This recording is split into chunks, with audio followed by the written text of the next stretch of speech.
Samantala nasunog ang isang pansitan sa Sampaloc, Maynila. Isa sa empleyado ang nasawi. Balitang hatid ni James Agustin. Yung aircon sasabog pa yan. Nagangalit na apoy ang bumulabog sa mga residente ng G. Tuason Street sa Sampaloc, Maynila. Pasado alas 3:30 na madaling araw. Ilang saglit pa lalo pang lumaki ang apoy na nagmumula sa isang kainan at nabalot ng makapal na usok ang lugar. Itinaas ng Bureau of Fire Protection ang unang alarma. Nasa 8 fire truck nilang rumisponde, bukod pa sa mga fire volunteer. Ang mga unang rumisponde mula sa barangay sinubukang pang-apulahin ng apoy pero hindi kinaya. Nung dumating kami rito, malakas na ho yung apoy.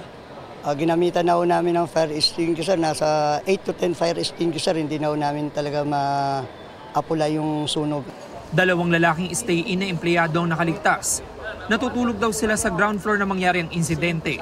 Natutulog kami kanina, sir, tapos may yung simula ng sunog sa bandang kusina at saka main door, sir. Buti nga nagising ko yung isang kasama ko, sir. Kung di ko lang nagisingin, baka pa kasama sa sunog. Ang kasamahan naman nilang babaeng empleyado na natutulog noon sa mezzanine, nasawi sa sunog. Inaalam pa ng BFP ang sanhi ng apoy na nagsimula sa unang palapag ng establishmento.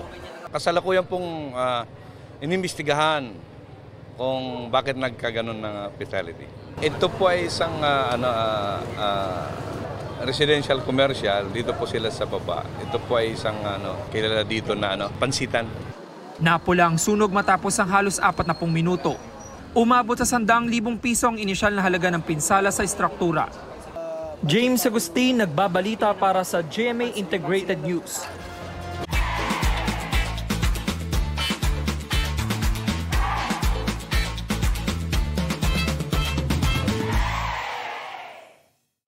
Kapuso, para sa mga maiinit na balita, mag-subscribe sa GMA Integrated News sa YouTube.